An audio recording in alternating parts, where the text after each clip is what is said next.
ይህ ሀበጋር የክርክር መድረክ የቴሌቪዥን ፕሮግራማችን ነው። በዋቸሞ ዩኒቨርሲቲ በደበበ ኃይለ ገብርኤል የሕግ ቢሮ እና ከአርትስ ቴሌቪዥን ጋር በመተባበር ወደ እናንተ ወደ ውድ ታዳሚያን የሚቀርብላችሁ ይህ የክርክር መርሃ ግብር ነው። የዚህ ክርክር መርሃ ግብር ርዕሰ ጉዳይም የውጭ ባለሀብቶች የማይንቀሳቀስ ንብረት ባለቤት እንዲሆኑ መፍቀድ የዜጎችን የመሬት ይዞታ የማግኘትና የመጠቀም መብት ያጣብባል ሲሉ አቶ ዳግም ታሪኩ የሕግ መምህር በማናቸውም ደረጃ ፍርድ ቤቶች ጠበቃና የሕግ አማካሪ ናቸው ለክርክር ተሰይመዋል። የውጭ ባለሀብቶች የማይንቀሳቀስ ንብረት ባለቤት እንዲሆኑ መፍቀድ የዜጎችን የመሬት ይዞታ የማግኘትና የመጠቀም መብት አያጣብብም ሲሉ ደግሞ አቶ ኑር ሁሴን ኢድሪስ ከኔ በስተግራ በኩል ተሰይመዋል። እሳቸውም የሕግ መምህር እንዲሁም ደግሞ ማናቸውም ደረጃ ፍርድ ቤቶች ጠበቃና የሕግ አማካሪ ናቸው። በዚህ ርዕሰ ጉዳይ ዙሪያ ከኔ ከአወያዩ ከጠበቃና ጋዜጠኛ አበባው አበበ ሶስት ጥያቄ የሚነሳላቸው ይሆናል። እንደው ግልጽ እንዲያደርጉልን ምናልባት ለተመልካቾቻችን ለታዳሚዎቻችንም የውጭ ባለሀብቶች የማይንቀሳቀስ ንብረት ባለቤት እንዲሆኑ መፍቀድ የዜጎችን የመሬት ይዞታ የማግኘትና የመጠቀም መብት ያጣብባል ሲሉ ለክርክር ተሰይመዋልና ይህን የክርክር ሐሳብ ሊደግፍ የሚችል ምክንያታዊ ማስረጃ ማሳያ ምን ይኖርዎታል? ግልጽ ያርጉልን እስቲ። አመሰግናለሁ።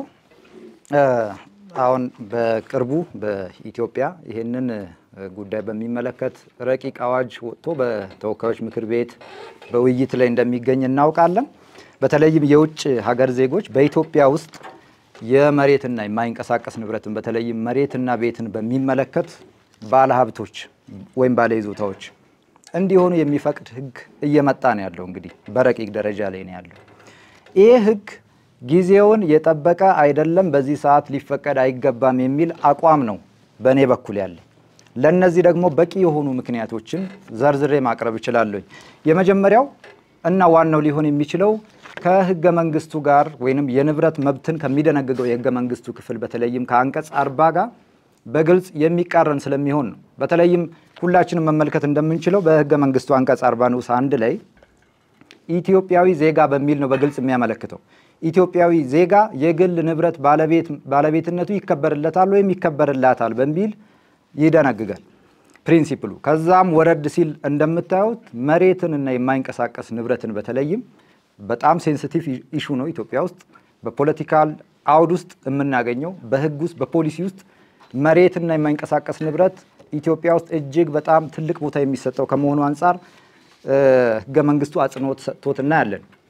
ከዚህ አንፃር ባለቤትነቱን የሕዝብና የመንግስት ነው በሚል እንደገና ንዑስ 3 ላይ ይደነግጋል።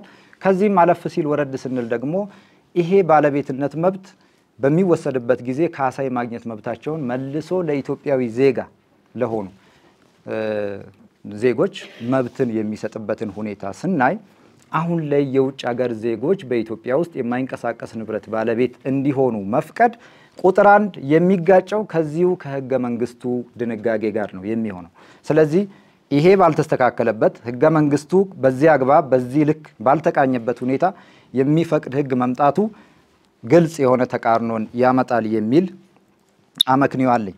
ሌላው የሊዝ መብትን በሊዝ መብት የመፍቀድ አይነት ነገር ነው አሁን እየመጣ ያለው አዋጅ እና በሊዝ መብት እንኳን ይዞታውን እንኳን ብናስተላልፍ ስቲል ቤቱ የሚገኘው በመሬቱ ላይ ነውና ነጥለን ልናይ የምንችልበት ሁኔታ ስለሌለ የቤት ባለቤት ከሆነ ዞሮ የመሬቱን ባለቤት ስለሚሆን ያ ዜጋ መሬቱን የመጠቀም መብቱ ስቲል ኦነርሺፑ እንዴት ሊነጠል ይችላል የሚል ግልጽ የሆነ ነገር ካለመኖሩ አንፃር አሁን ላይ ይሄ የሕግ ጋፕ ባልተስተካከለበት ሁኔታ መፈቀዱ ተገቢ አይደለም የሚል ነው። ሁለተኛው ኢኮኖሚክ ሪዝን የውጭ ባለሀብቶች ወይም የውጭ ዜጎች ኢትዮጵያ ውስጥ የማይንቀሳቀስ ንብረትን ባለቤት ለመሆን ሲመጡ ይዘው እኮ የሚመጡት የውጭ ከረንሲ ነው። አሁን ባለው ሁኔታ ኢትዮጵያውያን የመኖሪያ ቤት ፍላጎትና አቅርቦቱ እጅግ በጣም የሰማይና የምድር ያክል የተለያየ ከመሆኑ አንፃር አፎርድ የማድረግ አቅም አይኖረንም ነው። ሌላው ከዚሁ ጋር ኢኮኖሚካሊ ሊነሳ የሚችለው ካፒታል ፍላይት ነው። ኢትዮጵያ ውስጥ ማንኛውም የውጭ ዜጋ መሬት ከገዛ ወይም ቤት ከገዛ በኋላ ካፒታል ፍላይት ሊያደርግ ይችላል። ከቤቱ ላይ የሚገኙ ማናቸውንም ሬንት ሊሆን ይችላል፣ ሪሴል ሊሆን ይችላል። ኢትዮጵያ ውስጥ መልሶ ኢንቨስት ላይ ያደርጋቸው ይችላል። ወደ ውጪ ሊወጣ የሚችልበት እድል አለ ነው። ሌላው በሀገራችን ንብረት ላይ ዜጎች ባይተዋር እንዲሆኑ ነው የሚያደርጋቸው።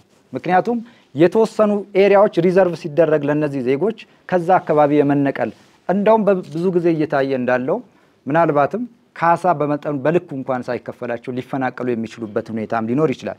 ሌላው ናሽናል ሴኩሪቲ ነው።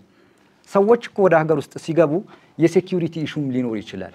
ማንነታቸው ካልተጠና በስተቀር ከውጭ ሀገር የሚያመጡት ገንዘብ ሁሉ በትክክል ሰርተው ያመጡት ላይሆን ይችላል። ስለዚህ እንደ መኒ ላውንደሪንግ ሊጠቀሙት ይችላል ነው። ስለዚህ አሁን ላይ መፈቀዱ ተገቢ አይደለም።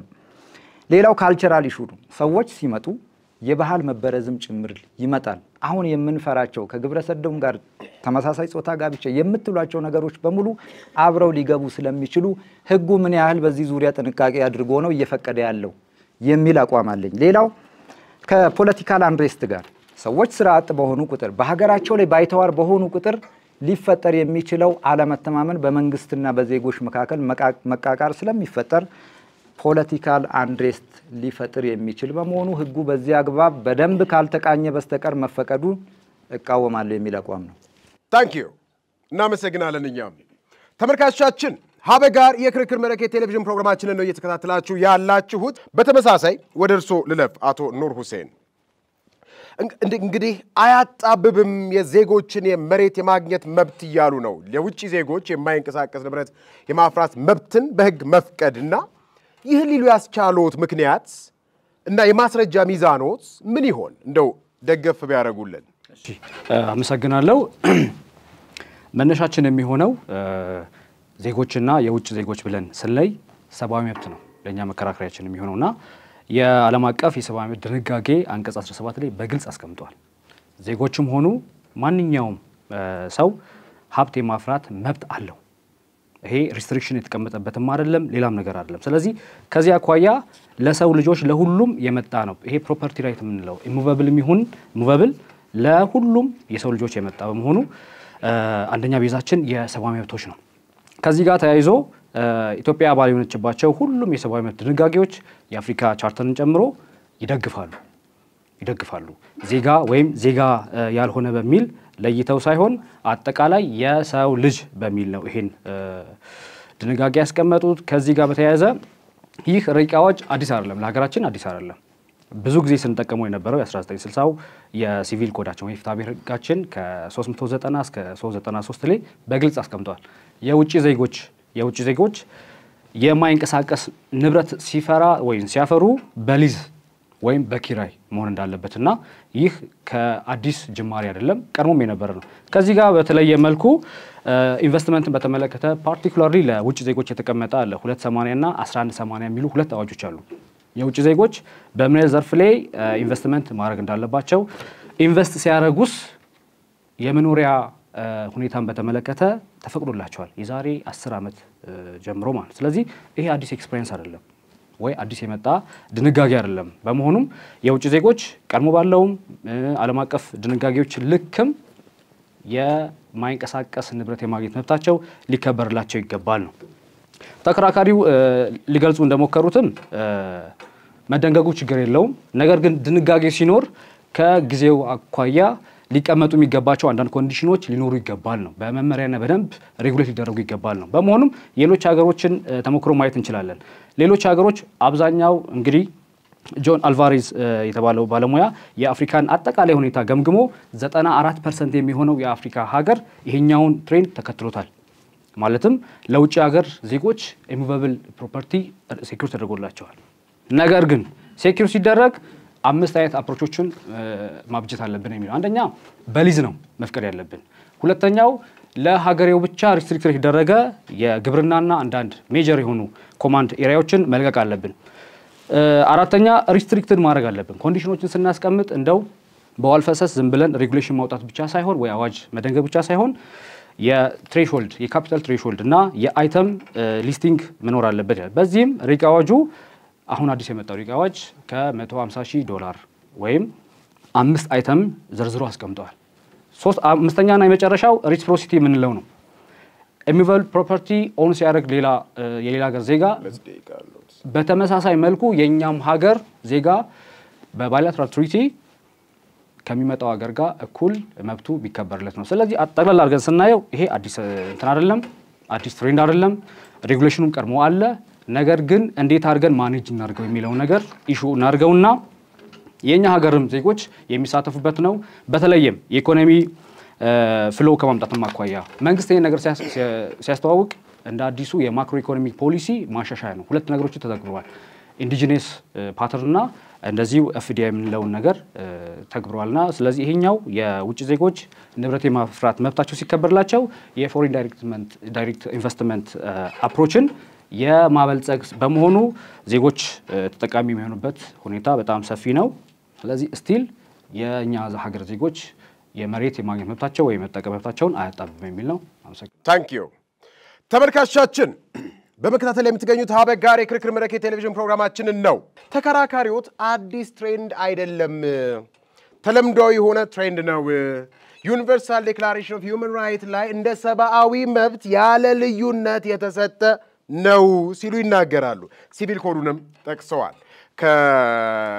ከአንቀጽ 390 እስከ 393 ያለውንም አንስተዋል። ለሳቸው በኋላ ጥያቄ ማነሳ ይሆናል። ግን የውጭ ኢንቨስትመንትን ማሳደግ፣ ግንባታዎችን፣ ፈጠራዎችን፣ ሌሎች ተያያዥ አገልግሎቶችን ማስፋፋት፣ የውጭ ምንዛሬና ገቢን ማሳደግ፣ የሥራ ዕድልን ማስፋፋትና ኢኮኖሚያዊ እድገትን ማሳካት የመንግስት እቅድና ግብ አይደለም ወይ? መንግስት ይሄንን ለማሳካት እንደዚህ አይነት መንገዶችን ቢከተል ምን ነውር አለው ብለው የሚከራከሩና የሚያነሱ አሉ። ምንስ ያድርግ ደግሞ ይህንን ካላደረገ? ከሳቸው ፖይንት ኦፍ ቪው አንጻር ምልከታ አንጻር ቢያዩልኝ አዲስ ትሬንድ አይደለም፣ አዲስ ልምድ አይደለም፣ እየተከወነ ያለ ነው። ለምን በዚህ ደረጃ እንደነግጣለን እንፈራለን አሉት። አመሰግናለሁ። መሬት እጅግ ሴንሲቲቭ ነው። ኢትዮጵያ ውስጥ ባይ ዘ ዌይ ካሉን ሀብቶች በሙሉ እጅግ ውዱ ለኢትዮጵያውያን እጅግ ውዱ ሴንሲቲቭ የምንለው ሀብት መሬት ነው እና የማይንቀሳቀስ ንብረት እዛው ላይ የሚገኙ ንብረቶችን ለማለት ነው። ይሄ ሴንሲቲቭ ንብረትም ስለሆነ ነው እስካሁን በመጡ ህገ መንግስታት ሁሉ አይታችሁ እንደሆነ መሬትን በሚመለከት በጣም ጥንቃቄ የተሞላበት ድንጋጌዎች ናቸው የሚቀመጡት። ነገር ግን ሰብአዊ መብት ነው ለተባለው ሰብአዊ መብት እኮ በዓለም አቀፍ ደረጃ ቢደነገግም አተገባበሩ ግን እንደየሀገራቱ ደግሞ ዋና ዋና የሚባሉ ሚኒመም ትሬሾልዶችን ያክብር እንጂ እንደየሀገራቱ ሊተገበር የሚችል ነው። እንደ ጥያቄ ለምሳሌ ፕሮፐርቲ ራይት ሂውማን ራይት ነው እኛ ሀገር እንደ ህገ መንግስቱ ድንጋጌውን ስናየው በራሱ ያሉበት ሁኔታ የሳቸውንም ጥያቄ ከዛ አንፃር እንዲመልሱ ነው። አዎ ሂውማን ራይት ነው። ንብረት ማፍራት መብት ነው። ግን ለማን ነው የተሰጠው መብቱ? ከመሬት ጋር እና ማይንቀሳቀስ ንብረትን በሚመለከት ለዜጎች የተሰጠ መብት ነው በሚል ህገ መንግስቱ በአንቀጽ 40 ንዑስ 1 ላይ በግልጽ ያስቀምጣል። ስለዚህ ከዚህ አንፃር ምን ማድረግ ነበር የሚቻለው? ኦነርሺፑን መስጠት የለበትም ነው የኔ አቋም። ኦነር ማድረግ የለበትም። ለምሳሌ ቤት ላይ ባለቤት ማድረግ የለበትም የውጭ ዜጎችን አሁን ባለበት ሁኔታ። ከዛ ውጪ ሌሎች አማራጮች ተከራካሪውም እኮ ብሏል። በሊዝ ማስተላለፍ፣ በረጅም ጊዜ የኪራይ ከመንግስት በቀጥታ የሚከራዩበትን መንገድ በማመቻቸት መንግስት ህንጻዎችን ገንብቶ በቀጥታ በኪራይ በመስጠት ስትሪክት የሆኑ ሬጉሌሽኖችን በማስቀመጥ እየተለካ እየተመዘነ እየተገመገመ ሊቀጥል የሚችልበትን አሰራር እኮ ማስቀመጥ ይችላል። yes of course የውጭ ምንዛሪ ያስፈልጋታል ኢትዮጵያ። ነገር ግን ያንን ሳሩን እንጂ ያየነው እኛ ገደሉን በአግባቡ ያየን አይመስለንም። ምን አሉ እሳቸው ቅድም? ጆን አልቫሬዝ የሚባል አፍሪካ ሀገራት ላይ 94% የሚሆነው ይሄን አይነት ትሬንድ እና አካሄድ ተጠቅመው ሰክሰስፉል ሆነዋል። ለምን ለኛ ሳሩን አይተን ገደሉን ይሆንብናል ቢሎትስ? እዛ ጋር ያለኝ እንትን ኦነርሺፕን በመስጠት ነው ወይ ሰክሰስፉል የሆኑት? ስቲል መጠየቅ ያለበት ጥያቄ ኦነርሺፕ ሰጥቶ ነው ወይ? መልካም ማድረግ ይቻላል። እሺ ጥሩ ተከራካሪ ያነሱት ፖይንቶች አሉ። አንደኛ ልንረሳውና ልንዘነጋው የማይገባው ነገር ምንድነው? የህገ መንግስቱን አንቀጽ 13 ንዑስ 2 ነው። በዚህ ላይ ዩዲኤችአር ምንለው አለ፣ የዓለም አቀፍ የሰብአዊ መብት ድንጋጌ ምንለው አለ። ኦልሞስት በሁሉም ሀገራት ኮንስቲቱሽን ላይ ወይ ህገ መንግስት ላይ ኢንኮርፖሬት ተደርጓል። 13 ንዑስ 2 በግልጽ እንደሚደነገው ኢትዮጵያ አባል የሆነችባቸው የዓለም አቀፍ ስምምነቶች በሀገር ውስጥ የህግ አካል ሆነው ይጸድቃሉ ወይም ተፈጻሚነት ይኖራቸዋል ይላል። በመሆኑም እያወራን ያለነው እኮ ስለ ኦነርሺፕ አይደለም፣ ስለ ኦነርሺፕ አይደለም፣ ፕሮፕራይተርሺፕ እና ዩዝፍራክት ነው እያወራን ያለነው። የመጠቀም መብት ነው። የመጠቀም መብት ደግሞ ኢቭን ዜጋውም በአንቀጽ 40 ንዑስ 3 መሰረት ኦን አያረግም ኦን አይደለም የሚያረጋው ምንድነው የሚያረጋው የመጠቀም መብቱን ያደርጋ እንትን ይላል ማለት ስፔሻሊ ደግሞ በከተሞች ስንመጣ የሊዝ አዋጅ አለ የሊዝ አዋጅ ለመጣ ነው ኤ ፍሬምወርክ አለ በመጀመሪያ ካነሷቸው ፖይንቶች አኳያ የሚፋለሱ ብዙ ነገሮች አሉ ህገ መንግስቱ ያስቀመጠው ስለ ኦነርሺፕ ያወራ አይደለም መንግስትማ በህገ መንግስቱ መሰረት ይቅርታ እሳቸው እያረሱ ያሉት ምንድነው ኦነርሺፕ ታይትልመንቱ ሳይሆን አሁን መታየት ያለበት በዛ አግባብ እንኳን ብንሰጥ የዜጎችን መሬት የማግኘት መብት ያጣብባል አይደለም እነሱ መተው ዛሬም መሬት ህልም ሆኗል እኮ ይያሉ ነው ኦልሞስት ዛሬም አሁን የመኖሪያ ቤት እንዴት ነው የምናቀው አይደለ ባይ ዘ ዌይ ከተማ አካባቢ ዴንስሊ ፖፑሌትድ የሆኑ ኤሪያዎች ላይ የመኖሪያ ቤት ማግኘት ህልም ሆኗል ነው የሊዝ ፔይመንቱ ሊሆን ይችላል ተጫርቶ ማግኘቱ ሊሆን ይችላል ኦን የማድረጉ ሊሆን ይችላል እነሱ ሲመጡ ደግሞ ሞር ኦፍ የነጻ ገበያ በሆነ መልኩ አክሰለሬትድ ይሆናል ይያሉ ነው ይቀጥሉ እርሶ ከዛ አንፃር ነው እኔ አሁን የመሬት የማግኘት መኖሪያ ቤት የማግኘት መብትን በጣም ያጣብባል እነዚህ ሰዎች ይዘው የሚመጡት እኮ ዶላር ነው በሀገር ውስጥ ከረንሲ እኮ እንኳን መወዳደር አልቻልንም እኮ ዋና የምንላቸው የከተማ ኤሪያዎች እኮ አሁን ላይ እንዴት እየሆኑ እንደሄዱ ማወቅ እንችላለን ማየት እንችላለን ሰዎች ተገፍተው ከከተማ ኤሪያ ውጪ እየወጡ ያሉበት ሁኔታ እየታየ ነው ያለው ከዚህ አንፃር የነሱ መምጣት አሁን ላይ ተገቢ ነው ወይ ቀድመን ምህዳሩን አመቻችተናል ወይ ለዜጎች አፎርድ ማድረግ የሚችሉበትን ምህዳር የመሮጫ ትራኩን እኩል አድርገንላቸዋል ወይ ነው ከዚህ አንፃር ካየን አሁን ላይ ዜጎች በሀገር ውስጥ ንብረት በተለይም መሬትና ቤት ማለት እጅግ በጣም ትልቁ ሀብት ነው ይሄን የማፍራት መብታቸውን መንግስት በዚህ ልክ አይቶት ነው ወይ የመወዳደሪያ ትራኩ እኩል ነው ወይ የሚል ጥያቄ ነው ይሄን ካላደረግን ደግሞ ስቲል ኦነርሺፕ ራይታቸውን ወይንም ይሄን ሰባዊ መብት የምንለው መብታቸውን እየጣስን ነው የምንሄደው ነው ምናልባት አንዴ ቀይኖሮታል የሳቸው ሐሳብ ነበረ ቅድም የጆን አልቫሬዝን ጉዳይስ እንዴት ያዩታል ሌሎች አፍሪካ ሀገራት ላይ በጣም ተግብረውት ለዜጎቻቸው ምቹ በሆነ አግባብ ያደረጉ እንደሆነ ጠቅሰዋል 94% በሚባል የተተገበረ ተግባር ነውና እኛ ሀገር ሲመጣ አዲስ ነገር ስለሆነ ነው የፈራ ነው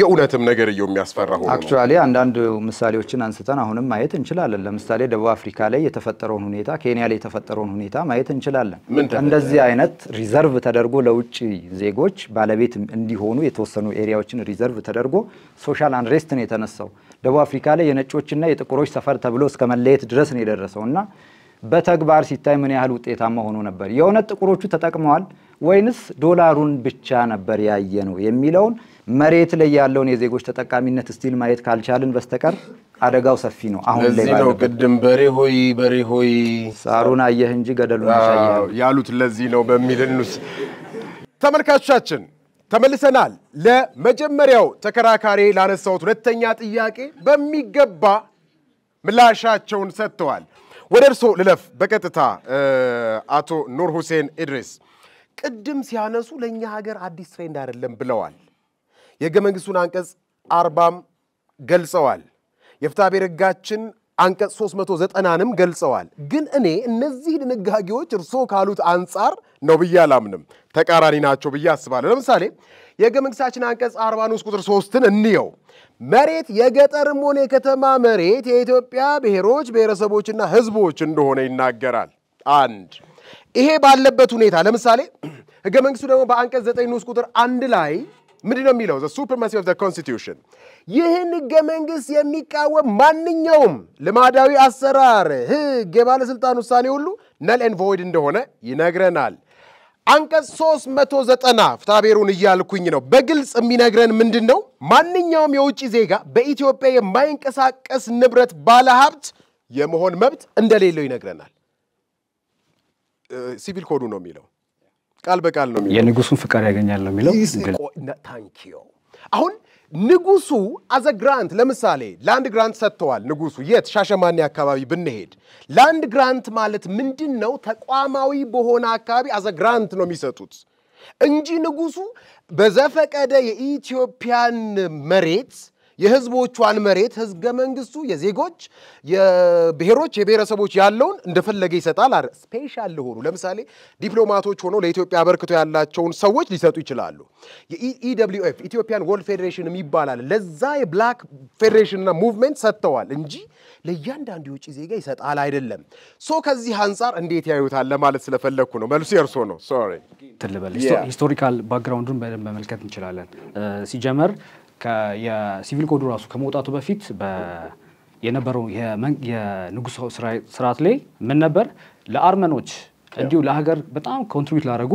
ይፈቀድላቸዋል the same is true here እንደዚህ ነው አሁንም የመጣን ያለ ነው ዝም ብሎ አይደለም ለውጭ ተቋማት ወይ ለውጭ ዜጋ የተሰጠ ያለው ምን አለ ኮንዲሽን አታች ተደርጎለታል ኢንቨስትመንት ላስመዘገበ እና ለመሰል 280 እና 1180 ላይ ቀድሞም አለ ይሄ አክቹአሊ ያለውን ማጠናከር ነው የተነሳ አንድ ፖይንት አለ የዜጋውን የሃውሲንግ ዴቨሎፕመንት ላይ በኢንፍሌሽንም ወይ በሌሎች ነገሮች የማጣብ ነገር አለ ተብሏል ምን አግኝተናል ሲጀመር ከነበረው ባንኪንግ ላይ የምናነሳውን አርጊውመንት ነው ደሴም አሁንም እያነሳን ያለ ነው ኔጌሽኑን ማለት ነው ኔጌሽኑ ያነሳን ስጋት ነው እንጂ ስጋት ምንም ነገር የለም ቢመጣ ዜጋው ይጠቀማል አንደኛ የሥራ ዕድል ይፈጠርለታል ሁለተኛ በምን አረጋገጡ እርሶ እሳቸው አሁን ያሉት ቅድም አለ ለምሳሌ ማኒ ላውንደሪንግን ኢትዮጵያ ውስጥ አፕላይ ሊደረግ የሚችልበት ሁኔታ ቢኖርስ አሉ እሳቸው ዱባይና ሩዋንዳ ነው ብዙ ጊዜ የሚነሱት ዴዘርት የሆነ ቦታ ተሰጥቶ አሁን ምን እንደመሰለን እናውቃለን ፕላስ ሪስፕሮሲቲ የሚባል ነገር እኮ አለ የኛ ሀገር ፓስፖርታችን ሊደክም የቻለው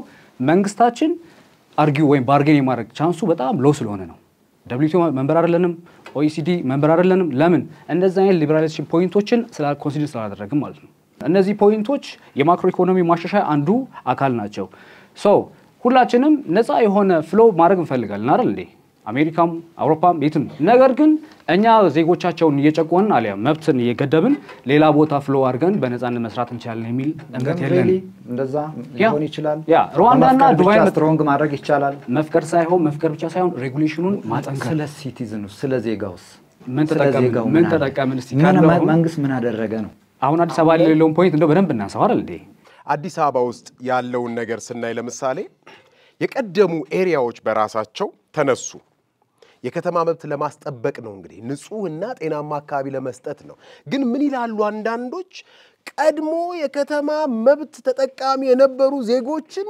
በልማቱ ሰበብ የከተማ መብት ተጠቃሚ እንዳይሆኑ አርገናቸዋል አነሳናቸው ከዛ ያንን ለማን ያዘጋጀን ሜቢ ያው እንደሚባለው ከከተማ ከመሬቱ ሽያጭ ገቢ ማግኘት አንድ ግብ ስለሆነ ሶ የዜጎች የከተማ መብት ተጠቃሚነትን በዛ አንፃር ነፈግናቸው ይላሉ አሁንስ ይሄ ነገር ሲመጣ እንዲህ አይነት ችግር ቢያመጣ ለምሳሌ ሆሳና ላይ እንደዛ አይነት ችግር ቢያመጣ የዛሬ 70 ዓመት 80 ዓመት የነበሩ ሰዎች ከዚህ ተነስተው ወደዛ ሲሄዱ ያለሙትን ያደጉ የሰሩበትን ኤሪያ ለቀው ሲሄዱ የከተማ ተጠቃሚነት መብታቸውን አላጡም ወይ ይሄ ቢሆን ምላሽዎት ምን ይሆን በጣም ጥሩ እኛ ሀገር ገና ድራፍቱ ነው ያለው ሚኒስትር ኦፍ ካውንስል ገና ኢኒሺየት አድርጎት ወደ ኤችፒአር ይላከው ገና ነው ነገር ግን አሁን ቤዝ የምናደርገው ነገር ምንድነው ኤክስፒሪየንስ ነው የውጭ ሀገር ኤክስፒሪየንስ ነው ለምንድነው የሩዋንዳንም የኬንያንም እንደ ሌሎች ሀገሮችንም ማንሳት እንችላለን ራይት ሮቴሽን ይባል ነገር አለ ቀድሞ የሰፈረው ሎካል ወይም ኢንዲጂነስ ነዋሪው ኤቫኬት አይደረግም ሲጀመር እነዚህ ይፈቀድላቸው ለመጣ ከኤክስፒሪየንስ ነው ከልምዳችን ነው ፍሩትፉል ነው ብለን ልምዳችንም የአዲስ አበባን ቀደም ሲሉ አተናጋውን የአዲስ አበባ ልምድ እኮ የርሶን ኔጌት ያደርጋል በምንም ታምር ኔጌት ያደርግም ኔጌት የሚያደርገው ምንድነው አሁን ላይ ያለው የአዲስ አበባ ሪል ስቴት ፖይንቱ ምንድነው ሴሊንግ ፖይንቱ እንዴት ነው በጣም ውድ ነው ሎካል አሁን እኮ ዜጋው አፎርድ ሊያደርገው በሚችለው ኤሪያ ላይ እኮ አይደለም ያለ ነው አይደል አትሊስት ማርኬቱን ኦፕን ብናደርግ ሌክዠሪ ነው ብለን የምናስበው ሌሎች ሀገሮች ላይ ኮንዶሚኒየም እና ሌሎች ሪል ስቴት ፋክተሮች በጣም ሎው የሆነ ፕራይስ ነው ያላቸው እኛ ሀገር ስንመጣ በጣም እንደ ሌክዠሪ ነው የምታስበው ሌክዠሪ አይደለም ሪል ስቴት ዴቨሎፕመንት ሌክዠሪ አይደለም ይሄን ደግሞ የምናረጋግጠው በምንድነው ልክ እንደ ባንኮች ሪስትሪክት አድርገው ወይ ክሎዝ ዶር ፖሊሲ ተጠቅመን ሳይሆን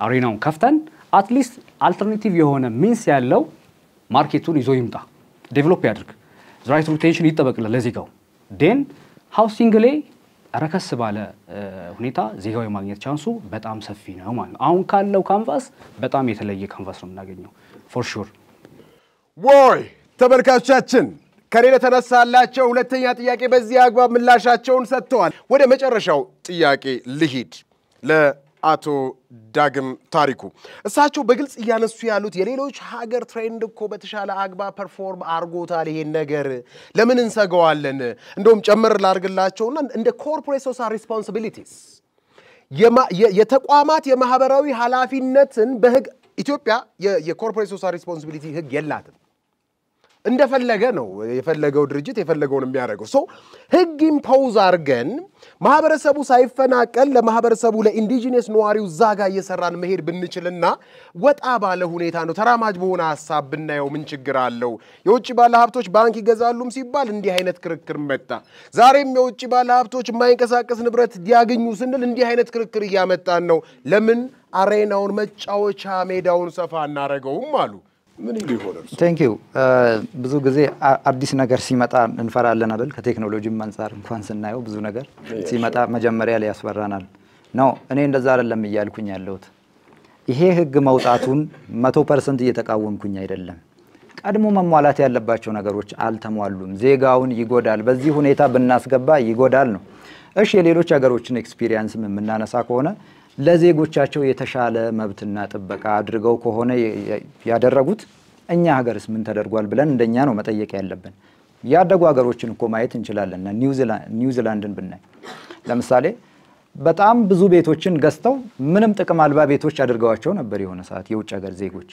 ገዝተው አስቀምጠዋቸዋል ምናምን እና ባዶ ቤቶች ከተማ ውስጥ ምናምን ይገኙ ነበር በህግ እስከማገድ ድረስ ነበር የደረሱት ሌሎች ሀገሮች እነ ቻይና እነ ታይላንድ ማየት ይቻላል እንደዚሁ አይነት ነገሮችን አድርገዋል ከዚህ በፊት የመሮጫ ትራኩማ ከተበጀልን በኋላ እኮ የውጭ ሀገር ዜጋ ምንም ቢገባ ይዞልን የሚመጣው የውጭ ከረንሲ ይጠቅመናል እንጂ አይጎዳንም ትራኩ እንዴት ይዘጋጅ ለምሳሌ አሁን ጎርበጥበጥ እንዳይል እንዴት አድርገና አሳልጠው ምን ይመክራሉ እንደ ባለሙያም እንደ ምሁርም ምናልባት እንዴት ትራኩ እንዴት ይሆን እና ሀገር ውስጥ ሰዎች በጣም በዝቅተኛ ፕራይስ ወይንም በረጅም ጊዜ ከወለድ ፍሪ በሆነ አማራጭ መሬት ቤት የመግዛት አቅማቸው በተለይ ይሄ ነገር የሚነሳው ከተሞች ላይ ነው በተለይ እንደ አዲስ አበባ አይነት ትልልቅ ከተሞች ላይ የቤት አቅርቦቱ እጅግ ገና ነው እነዚህ ሰዎች ደግሞ የቤት ባለቤት አድርገን ስናስገባቸው የውጭ ከረንሲ ይዘው ሲገቡ የውድድር ሜዳው እጅግ የማይጣጣም ነው የሚሆነው ያን ለማድረግ አፌክት በማይሆኑበት ሁኔታ ሪዘርቭ ማድረግ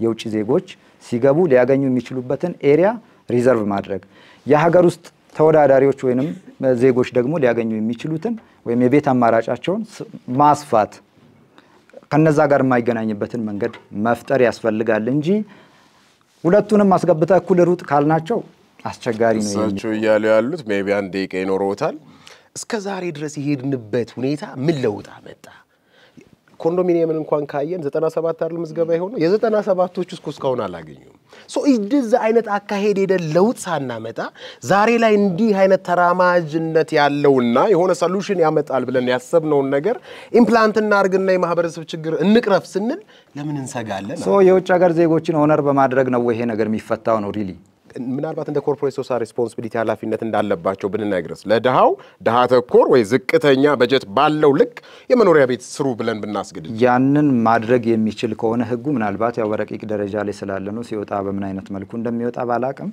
በዛን አይነት አስጠብቆ ከወጣ ኦኬ ክርክር የለኝም እኔ ግን አሁን ባለበት ሁኔታ የሚገቡ ከሆነ የዜጎችን መብት የሚጥስ ነው የሚል አቋም ነው ያለኝና እስካሁን የመጣነበት ወይ ሜቢ ሊሆን ይችላል ግን አሁንስ ቢሆን አገር በቀል የሆኑ የኢኮኖሚ ማሻሻያዎች ማድረግ አይቻልም ወይ የውጭውን ብቻ ነው ወይ የምናየው ነው ታንክ ዩ ተበርካቻችን ሞቅ ባለ መልኩ ሀበጋር የክርክር መድረካችን በዚህ አንጻርና አግባብ እየቀጠለ ይገኛል አንድ ጥያቄ ላንሳለ እርሱ እሳቸው ምን አሉ የውጭ ባለ ሀብቶችን ለመሳብና ተጠቃሚ ለማድረግ በሚካሄደው ርቀት በተወላጁ ላይ የሁለተኛ ዜግነት አይነት መንፈስ ሜንታሊቲ ይፈጥራል ለምንድነው በሀገር ውስጥ አይነት ሴትአፕ ሪፎርም ማናረገው የውጭ ሰዎች ለምን ያስፈልጉናል ሳውዝ አፍሪካን ብናይ የነጭ ሰፈር የጥቁር ሰፈር አለ ሩዋንዳም እንደዚህ አይነት ነገር ነካክቷቸዋል ገንዘብ ይዞ ሲመጣ ምድር ላይ ካሉ ኃይሎችና ጉልበቶች አንዱ ገንዘብ ነው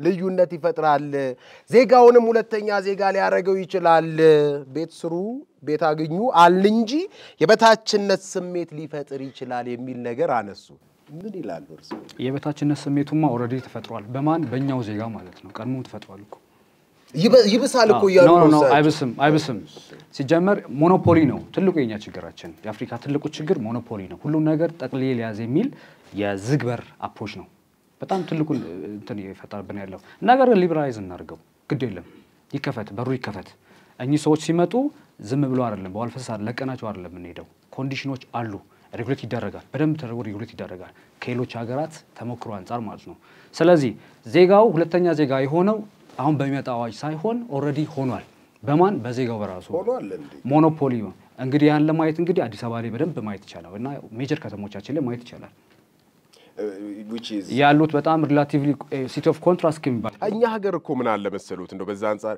አባዬ ዳቦ ማዬ ዳቦ የሚል ህፃን እኮ የሞላበት ሀገር ነው በጉብዝናቸው ሀገራቸውን በእውቀት በጉልበታቸው ሀገር ግረው ልጄ ዳቦ የሚልም አለ ኖርማሊ ይሄኛ ሀገር ብቻ ነው ያለው ብዬ ደግሞ አላስብም እንደው የልዩነት ሴታፑን ጠቆም ቢያደርጉን መፍትሄም ሊሆነን ስለዚህ መፍትሄው አንደኛው ምንድነው እነዚህ ወደ ኋላ ከኢኮኖሚ ወደ ኋላ የቀሩትን አንደኛ ኢንቨስትመንቱ ላይ ማሳተፍ ነው ጆብ ኦፖርቹኒቲ በደንብ አሩ ክሬት ማድረግ ነው ሁለተኛው ደግሞ በራሳችን ሜዳ ላይ ሊመጡ ያሉት ስለዚህ የራይት ኦሪንቴሽን መጀመሪያ ቅድሚያ ማግኘት መብታቸውን ማስጠበቅ አትሊስት ሪል ስቴት በሚባለው ፋክተር በትልቁ እንኳን ባይሆን ሃውስ ዴቨሎፕመንት ላይ በተወሰነ መልኩ ሶሻል ሪስፖንሲቢሊቲያቸውን ኮርፖሬት ሪስፖንሲቢሊቲያቸውን በመውጣት የነዚህ ዜጎች ኢኳሊቲ ማስጠበቅ አንድ ደቂቃ ይኖርዎታል ምናልባት እንደው ሰብስታንሺየት አድርገው እንዲያዩልን ለምሳሌ ምንድነው ይሄ የኢንዱስትሪ ዞን ያለን ለውጭ ባለ ሀብቶች እድል ሰተን ነበር ኢንዱስትሪ ዞን ውስጥ አሁን ቀና ለቀን ኢትዮጵያ ውስጥ የባርነት ተግባር ይፈጠራል ይባላል ከምን አንፃር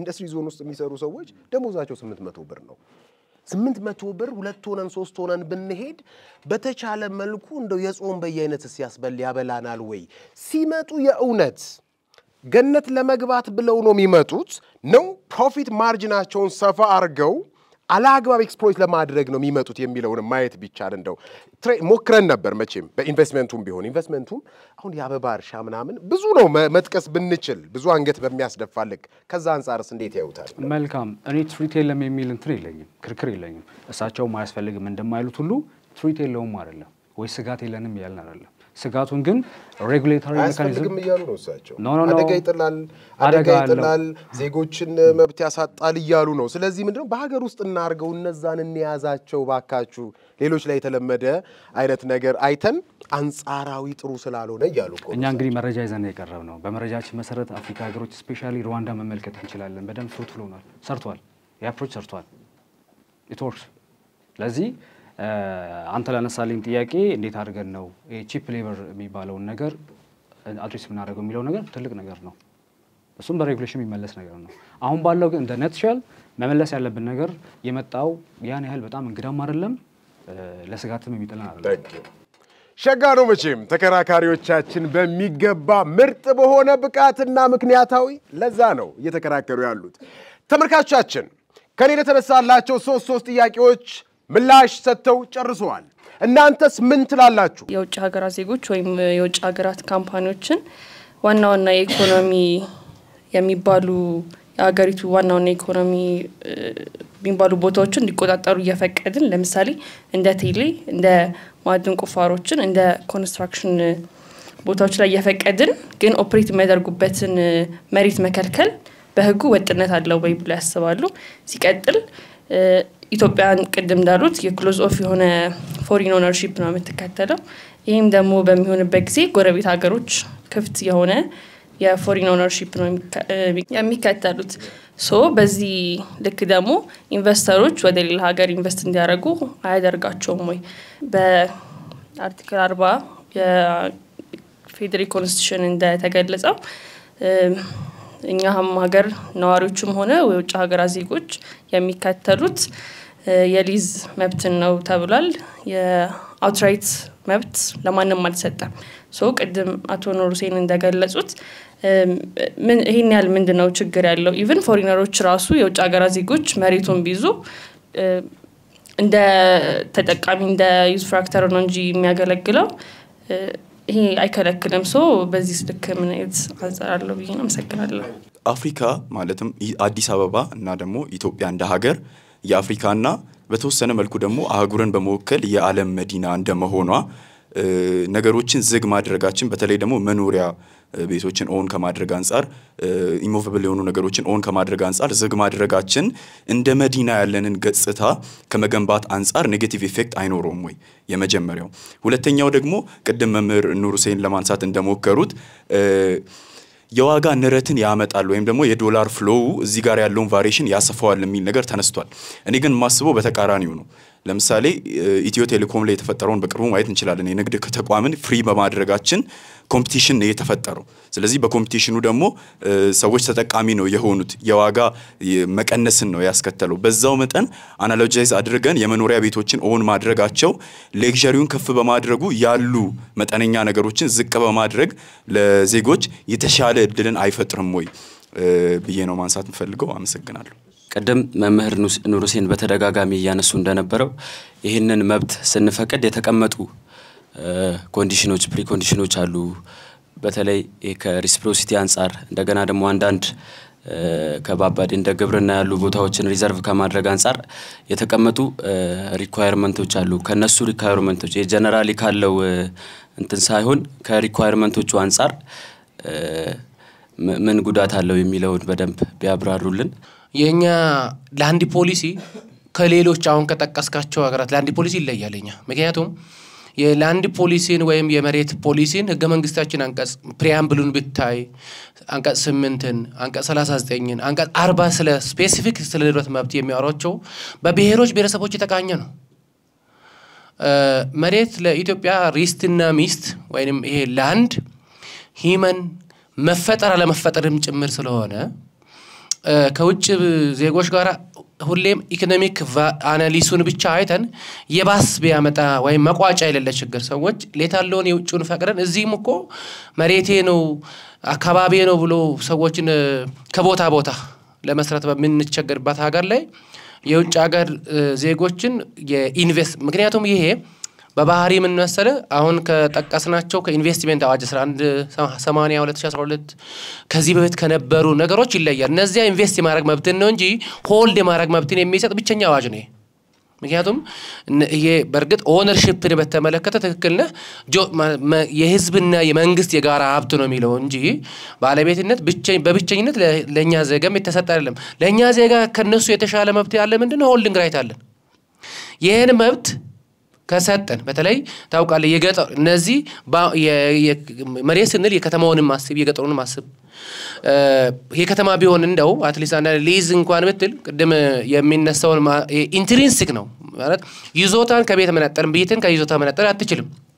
ስለዚህ እነዚህ አይነት የህገ መንግስቱን አንቀጽ 9(1)ን አይተህ በየትኛውም ህግ አዋጅ ወይንም የመንግስት ፖሊሲ ከህገ መንግስት ጋር በግልጽ የሚጣረስ ከሆነ እንዳልተፈጠረ ይቆጠራል። ሰው በግልጽ ሳይቃረንም ወይ እነዚህ የኢንቨስትመንት አዋጅ 1180ንም ከዚህ ፊት የነበረው የፍትሐ ብሔር ህግ ያለ ንጉሠ ነገሥት ዕውቅና የማይንቀሳቀስ ንብረት ባለቤት መሆን አይቻልም ይላል። አሁን ያለብንን ሀገራዊ ጣጣ በዚህ እንወጣለን ካል ሌላው አይነት ኢንድለስ የሆነ ችግር ውስጥ አይከተንም ወይ? ይሄ በተለይ ኮምፓራቲቭሊ እንዴት አየው የሚለው ነው። ይሄ ዳይሬክት ኢንቨስትመንቶች የኢኮኖሚ ድጋት የቴክኖሎጂ የእውቀት ሽግግር እነዚህ ቱሪዝም እድሳት ገቢ ማሳደግ ላይ ያሉ ነገሮች እንዳለ ሆኖ ምናልባት የመሬት እጥረት በጣም ባለበት አስቸጋሪ ሁኔታ ሊያመጣ አይችልም ወይ የሚል ሐሳብ አለኝ። ሌላኛው ደግሞ ካልቸራል ኢሮዥን በጣም አደገኛ የሆነ የመደበላለቅ ስሜቱንም ጭምር ማምጣት ይችላል የሚል እንትን ስላለኝ ይሄንን እንዴት ነው ማያት የሚቻለው? ሌላኛው ደግሞ ሌጋል ኮንፍሊክቱንም ጭምር የመፍጠር እንትኑ ይሆናልና ቀደም አቶ ሲሳይ እንዳነሳው ይሄ እንደዚህ አይነት ነገሮች ላይ በጣም አደገኛ እንትን ስለሚያመጣ ምናልባት አሁን ባለን ስታተስ መንግስት ቅድመ ሁኔታዎችን አመቻችቶ እንትን ባላደረገበት ሁኔታ ላይ እንደዚህ አይነት ነገሮችን መፍቀድ ምናልባት ሌላ ሜሲ ውስጥ እንድንገባም ናሽናል ሶቨሬኒቲ እንትኖችም ላይ ጋር ተያይዞ ችግር አይፈጥርም ወይ እንዴት ታይቶ ነው የሚለው ነው። አመሰግናለሁ። የኔ ጥያቄ ከምጣኔ ሀብታዊ ምክንያት አንፃር ነው። ኢትዮጵያ እንግዲህ ታዳጊ ሀገር ናት። አብዛኛው የሀገሪቱ ዜጎች ድሃ ናቸው። ስለሆነም የማይንቀሳቀሱ ንብረቶች ወር ሀብቶች ባለቤትነት ለውጭ ባለሀብቶች የሚፈቀድ ከሆነ የሀገሪቱ ዜጎች ሰርተው የመኖር ሀብትን የማፍራት እንዲሁም ደግሞ በህይወት የመኖር መብታቸውን አይጋፋውም ወይ? ከዚሁ ጋር ማያያዥ ማንሰው ምንድነው አንድ ኢትዮጵያዊ ዜጋ ወደ ውጭ ሀገር ሄዶ ሀብት የማፍራት መብት በተመሳሳይ ሁኔታ ተፈቅዶላቸዋል ወይ? ያንን ከግንዛቤ ውስጥ በማድረግ ነው ወይ ህጉ ይሄኛውንም የሚፈቅደው? ሌላው ደግሞ የተሻለ ገንዘብ የሚከፍል የውጭ ዜጋ ሲኖር ለሀገሪቱ ዜጎች ውስን አቅም የገንዘብ አቅም ከመኖራቸው አንፃር ድሃ ከመሆኑም አንፃር ምናልባት ቀድሞኑ የዛ ንብረት ባለቤት የሆነው አካል ለተሻለ ገንዘብ ስል ለውጭ ዜጋ እንደሚሸጥ እንደሚያከራይ ግልጽ ነውና ከዚህ አንፃርስ ቢሆን እንዴት ይታያል? ምክንያቱም ቀደም እንደተነሳው ከናሽናል ሶቨረንቲ አንፃር ቀስ በቀስ ከዛሬ 20 10 or 30 አመት በኋላ ዶሚኔት የመደረግ ነገር አይኖርም ወይ? ሙሉ በሙሉ የሀገሪቱን ዜጎች ከጌም ውጭ የማድረግ ሁኔታው አይኖርም ወይ? ይሄንንስ እንዴት ያዩታል የሚለውን አያይዞ በመልስልኝ ለማለት ነው። አመሰግናለሁ። ኦውነርሺፕን በሚናይበት ጊዜ ያው owner has a full of right to use his or her land on whatever to use his or her right on whatever manner he or she wish ይላል። ያ ማለት ለምሳሌ አንድ የንብረት ባለቤት ሆነ ሰው ንብረቱን እሱ በሚፈልገው አካኮን ሌሎችን ኤክስክሉድ አድርጎ የመጠቀም መብትን ያስቀምጣል ህጉ ላይ። ነገር ግን ላንድን በሚናይበት ጊዜ የተወሰኑ ሪስትሪክሽኖች አሉ በምን አግባብ መጠቀም እንዳለበት። ከዚህ አንፃር ጋር ለፎሬነሮች በሚፈቀድበት ጊዜ ለምሳሌ sustainable development ጋር ራሱ ችግር ያመጣው ወይ ነው። ምክንያቱም ለምሳሌ ፎሬን ዳይሬክት ኢንቨስትመንት ላይ የሚሳተፉ ፎሬነሮች ለምሳሌ ወደዚህ ቢመጡና ላንድን ሆልድ በሚያደርጉበት ጊዜ የነሱ ትልቁ ሞቲቫቸው ፕሮፊትን ማክሲማይዝ ማድረግ ነው ወይ ፕሮፊትን ጌን ማድረግ ነው። የዛን ጊዜ ከኤንቫይሮንመንት ኮንሰርን ጋር ከሰስቴኔብል ዲቨሎፕመንት ጋር ሌላ ችግር ያመጣው ወይ ነው። ተመልካቾቻችን ተመልሰናል። ከናንተ ከታዳሚያን ለተነሱ ሶስት ጥያቄዎች ምላሽ የሚሰጡበት ጊዜ ላይ ነው የምንገኘው። በቀጥታ ይቀጥሉ እርሶ። አመሰግናለሁ። የተነሱ ጥያቄዎች አብዛኞቹ ተመሳሳይ አይነት ነገር ስለሆኑ እነሱን በአንድ ላይ ያደረኩ መልሳለሁ። በተለይ የመጀመሪያ ጥያቄ ያነሳችሁ የውጭ ዜጎች ዋና የኢኮኖሚ ሴክተሮች ተፈቅዶላቸው ለምንድን ነው የማይንቀሳቀስ ንብረት ያልተፈቀደበት የሚለው እነዛንም አይተን እንደሆነ እነዚህ ቴሌኮም ምናምን አይተን እንደሆነ በተወሰነ ሼር ነው እንዲገቡ የተፈቀደላቸው። መሬት ግን እንደ ቴሌኮም ነው ወይ ሰርቪስ የሚሰጥ አገልግሎት የሚሰጥ አይነት ነው ወይ ከንብረት አንፃር ነው ልናየው የሚገባውና ደጋግሜ አንስቻለሁ። መሬት እጅግ በጣም ሴንሲቲቭ የሆነ ሀብታችን ነው። ይሄንን በሚመለከት መሬት ላይ ብዙ ባለሀብት እየሆኑ በመጡ ቁጥር ሊነሳ የሚችለው ነገር ነገ ከነጎዲያ ኢኮኖሚክ ሴክተሩንም በሉት ፖለቲካውን የመዘወር ነገር ሁሉ ነው ሊመጣ የሚችለው።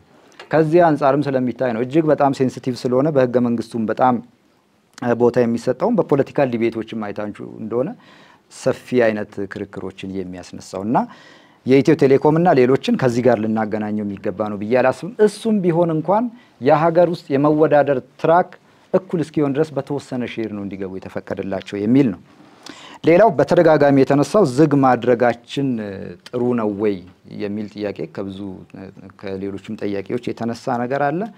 ሁሉን ነገር ክፍት ማድረጋችንስ ጥሩ ነው ወይ የሚል ጥያቄ ነው። በእኔ በኩል ደግሞ በተወሰነ መልኩ ነገሮችን እያዩ ክፍት ማድረግ እንጂ የኔም አቋም እኮ አስቀድሞ ዜጋው ሊወዳደር የሚችልበትን ትራክ እናመቻችለት፣ ከሌሎች ጋር ኮምፒት ማድረግ የሚችሉበትን አውድ እናመቻችለት፣ የሀገር ውስጥ የኢኮኖሚ ማሻሻያዎችን እናስቀድም፣ ዜጎች በቀላሉ ቤት ማግኘት የሚችሉበትን ወይም የመሬት ሴኩሪቲያቸውን እናጠናክር፣ በፖሊሲ በህግ እናጠናክር፣ ኢንስቲትዩሽኖችን እናጠናክር እንጂ መፈቀድ የለበትም የሚል ጭፍን ያለ ክርክርም አይደለም የቀረበውና ስለዚህ በአንዴ ክፍት ማድረጉስ አይጎዳንም ወይ ነው ጥያቄ። ሌላው ኮምፒት ለማድረጉ ለኢኮኖሚክ ዋጋ ንረት እንዳይኖር ይጠቅማል፣ ስለዚህ ክፍት ብናደርገው የሚል አይነት ጥያቄም ተነስቷል። ማን ነው ኮምፒት የሚያደርገው ነው? ሀገር ውስጥ ቢሆን ኖሮማ በጣም ጥሩ ዜጋው ከዜጋው ጋር ነው ቢሆን ኖሮ ኮምፒት የሚያደርገው። በሱም እንኳን ከባድ በሆነበት የውጭው ሲጨመርበት እጅጉን ኢንፍሌት ያደርገዋል ነው ክርክሬ። ስለዚህ ኮምፒቲሽን መኖሩ ጥሩ፣ ግን ከነማጋ ነው ኮምፒት የምናደርገው? ፎር ኤግዛምፕል ማክዶናልድ እዚህ ኢትዮጵያ ውስጥ ቢገባ ኖሮ ምን ሊፈጠር እንደሚችል ግልጽ እኮ ነው። ሁሉም በርገር ቤቶች ዝግ እንደሚሆኑ ግልጽ ነው። ምክንያቱም ኢኮኖሚካሊ ሃይ ነው፣ በጥራት በምንም ሊወዳደር የማይችል ስለሆነ ሰው ማን ከማን ጋር ነው ሊወዳደር የሚችለው? እነዛን ተቋማት መወዳደር የሚችል አቅም እስከምንገነባ ድረስ መታገሱ አይሻልም ወይ? ትንሽ ማየቱ ሰከን ማለቱ አይሻልም ወይ የሚል ክርክር ነው በእኔ በኩል የተነሳው። አይ ቲንክ ያ ታንክ ዩ በሚገባ ለተነሱ ጥያቄዎች ምላሽ ሰጥቷል። አንዳንዴ ተመሳሳይነት እንዳላቸው ረዳለው የሚነሱ ጥያቄዎች በቀጥታ ወደ እርሶ ልለፍ። ለተነሱለው ጥያቄ 5 ደቂቃ አሉት። ጠቅለል ስናደርገው የህግ የካልቸርና የኢኮኖሚ ጥያቄ ነው። ጠቅለል አድርገን ስናነሳው ህግን በተመለከተ ደጋግመን እንደተናገርነው ከህገ መንግስቱ ጋር አይጋጭም። ይሄኛው አዋጅ ኦልሬዲ ስራ ላይ ያሉ 2 አዋጆችም አሉ። ኢንቨስትመንትን በተመለከተ ኢንቨስተሮች በሚሰሩበት ኤሪያ ላይ የሚኖሩበትን አማራጭ የሚያስቀምጥ 1180 ስላለ አሁን አዲስ አይደለም። ኦልሬዲ ሌጋል ፍሬምወርኩ የቆየም ስለሆነ ኢኮኖሚን በተመለከተ እሳቸውም ለጥያቄ ምላሽ ሰጡ የተናገሩት ነገር አለ። ኦልሬዲ ማክዶናልድን ብናስገባ ሀገር ውስጥ በርገር ቤቶች ይዘጋሉ የሚል ነው። የኛ ኢሹዋችን በርገር ቤቶች ሳይሆኑ በርገር ተጠቃሚ ነው መሆንም ያለበት። ስለዚህ ዜጋው ምን ያገኛል የሚለውን ነገር እናተኩርበት። ዜጋው በደንብ ይጠቀማል። ኢኮኖሚን በተመለከተ ስራ ፈጠራ፣ ሃውስ ዴቨሎፕመንት በጣም ብዙ ነገር እንዲሁም ኤፍዲአይ ፎሬን ዳይሬክት ኢንቨስትመንትን ከማበረታታ አኳያ። ስለዚህ ኢኮኖሚና የህጉን ፓርት ብዙም ኢሹ የሚያስነሳ አይደለም። ራዘር እሳቸው ያነሱት የካልቸራል ዶሚናንሲ ኢሹስ እንዴት ነው አሁን ባለበት ሁኔታ ላይ ኦልሬዲ የዛሬ 1970ዎቹ ላይ የተነሳ ኢሹ አለ። ከግሎባላይዜሽን there is no option ብላለች ማርጋሬት ቴቸር። እሱ እንደዚህ አይነት ኦፕሽኖች እያሉ ኦልሬዲ ማርኬቱም ወይም ኢንቫይሮንመንቱ ራምፐንት በሆነ ግሎባላይዜሽን ላይ የሆነ የኛ ሀገር ብቻ ተገንጥላ ከዚህ ሩጫ ወደ ሆነ ፔስ ትውጣ ማለት ተገቢ አይደለም። ስለዚህ መንግስት ዜጋው ላይ የሚሰራቸው ነገሮች እንዳሉ ሆነው ይሄኛውን ግን ኢንትሮዲዩስ የሆነው አዋጅ የዜጎችን የመሬት የመጠቀም መብት እና የማግኘት መብት የማይጎዳ ካልቸራሊም ያን ያህል በምንሰጋው ልክ አይደለም።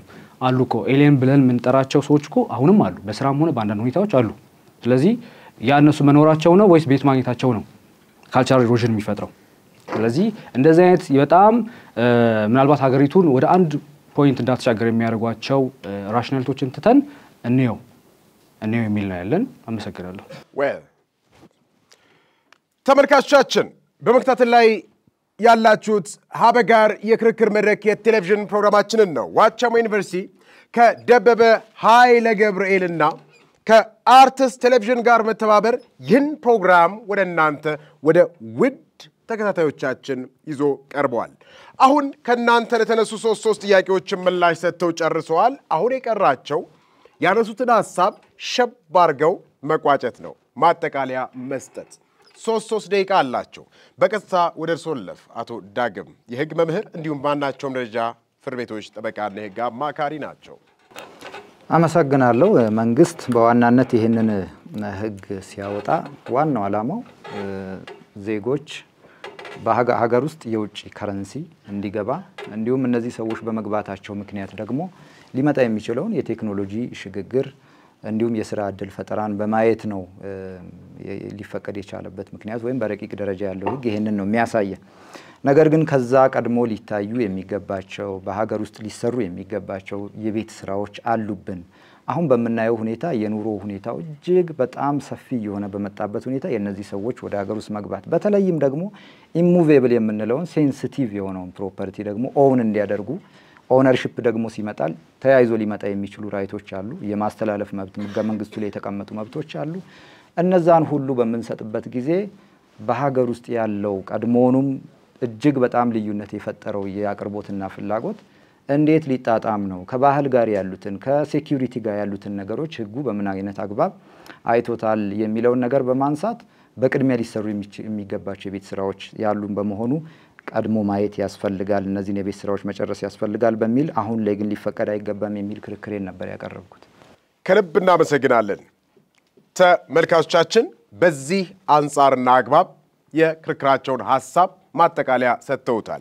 በቀጥታ ወደ እርሶ ልለፍ። እስቲ 3 ደቂቃ አለዎት። እናመሰግናለን። ኢሹአችንም አሁን ግልጽ ነው የሚሆነው። የውጭ ዜጎች የማይንቀሳቀስ ንብረት የማግኘት መብታቸው ይጠበቅ ነው የሚለው። ያተኮርነውን ፖይንት እስካሁን ያወራናቸው ፖይንቶች ምንድናቸው? የውጭ ሀገር ዜጎች እኛ ሀገር ለጉብኝት ወይ በቱሪስት ሜካኒዝም መተው ሳይሆን እዚሁ ባሉት ይሰሩ የነበሩ ሲያለሙ የነበሩ ኢንቨስት ያደረጉ የውጭ ሀገር ዜጎች በሚሰሩት ኮረስፖንድ በሆነ ልክ ቤት የማግኘት መብታቸው ይከበር የሚል ነው። ይህም ደግሞ ሰብአዊ መብት ስለሆነ ዩዲኤችአር ላይ አንቀጽ 17 ላይ በግልጽ ተቀምጧል። ፕሮፐርቲ ራይት የሁሉም ሰው መብት ነው። ይህን ደግሞ በአንቀጽ 13 ንዑስ 2 መሰረት ሀገራችን ተቀብለዋለች። ተቀብለዋለች። ስለዚህ ዜጎች የውጭ ሀገር ዜጎችም ሆኑ እዚህ ያለው ዜጋ እኩል በሆነ ማነር የማይንቀሳቀስ ንብረት የማግኘት መብቱ ቢከበር ሀገር ትጠቀማለች። ዜጋ ተኮር የሆነም አፕሮች እንከተላለን። ስለዚህ በዚህ ልክ ቢፈቀድላቸው ዜጋው አይጎዳም የሚል ነው። ከብዙ ዳይሜንሽን አይጎዳም ብለን አስበናል። ምንም እንኳን ኢኮኖሚክ ራሽናሊቲ ቢኖረውም ሌሎች ራሽናሊቲዎችን ሁሉ አንሰናል። ሀገራችን ወደ አንድ እርከን ከፍ የሚያደርጋት ነው ብለን ስለምናስብ ስቲል አርጊው ማድረገው በዚህ ልክ ነው። አመሰግናለሁ። ከልብ እናመሰግናለን። ተመልካቾቻችን ከዚህ አንጻር የውጭ ባለሀብቶች የማይንቀሳቀስ ንብረት ባለቤት እንዲሆኑ መፍቀድ ዜጎችን የመሬት ይዞታ የማግኘትና የመጠቀም መብት ይገድባል አይገድብም ስንል እስካሁን ክርክር አድርገናል። አሁን የቀረው የትኛው ሐሳብ ነው ገዢ ሐሳብ? የትኛው ሐሳብ ነው አሳማኝ ሐሳብ? የትኛውን ሐሳብ የተከራካሪ ሐሳብ ነው የገዛችሁት የሚለውን ምርጫ ከማድረጋችን በፊት እነሱ የናንተ መምህራኖችም አይደሉ? ፍትሃዊ ለማድረግ ሚዛናዊ ለማድረግ ገለልተኛ ለማድረግ ምርጫችንን ምናልባት ከይቅርታና ከአክብሮት ጋር እነሱን ለ2 ደቂቃ ያህል ውጪ እንሸኛቸዋለን። ከዛ ምርጫ እናደርጋለን። የውጭ ባለሀብቶች የማይንቀሳቀስ ንብረት ባለቤት እንዲሆኑ መፍቀድ ዜጎችን የመሬት ይዞታ የማግኘትና የመጠቀም መብት ይገድባል ሲሉ ክርክር ላደረጉት ለአቶ ዳግም ታሪኩ የሕግ መምህር እንዲሁም በማናቸውም ደረጃ ፍርድ ቤት ጠበቃና የሕግ አማካሪ ናቸው። የሳቸው ሐሳብ ገዝቶኛል የምትሉት ካላችሁ በዚህ በአረንጓዴው ካርዳችሁ ከፍ አድርጋችሁ ትመርጡልናላችሁ።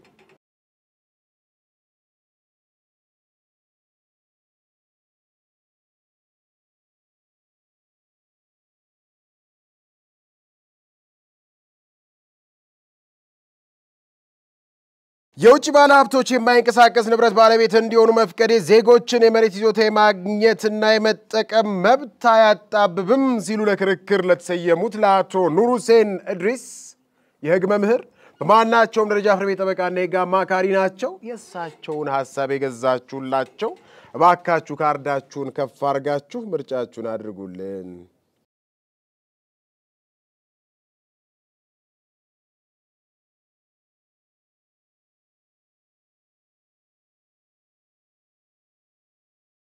በተነሳው ጉዳይ ላይ ሐሳብ አልያዝኩም ያላችሁ ካላችሁ በነጩ ካርድ ከፍ አድርጋችሁ ምርጫ አድርጉልን። እስቲ ተመልካቾቻችን ውጤት ደርሶናል። የእውነቴን ነው የምላችሁ ውጤት ደርሶናል። ቅድመ ክርክር ላይ ክርክር ከማድረጋችሁ በፊት የመረጣችሁ የነበራችሁ አያጣብብም ስትሉ ምርጫ ያደረጋችሁ 17 ነበራችሁ። ከክርክሩ በፊት ያጣብባል ስትሉ የነበራችሁ 13 ነበራችሁ። ሐሳብ አልያዝኩም ያላችሁ የነበራችሁ 4 ናችሁ። ይሄ ከክርክር በፊት ነው። ውድ ተመልካቾቻችን ከክርክር በኋላ ያጣብባል ስትሉ የነበራችሁ 17 የነበራችሁ 89 ሆናችኋል። አያጣብብም ስትሉ የነበራችሁ 13ቱ ወደ 14 አድጋችኋል። 74 የነበራችሁ ሐሳብ አልያዝኩም ያላችሁ መራጮች አንድ ብቻ ሰው ሐሳብ አልያዝኩም ብሏል።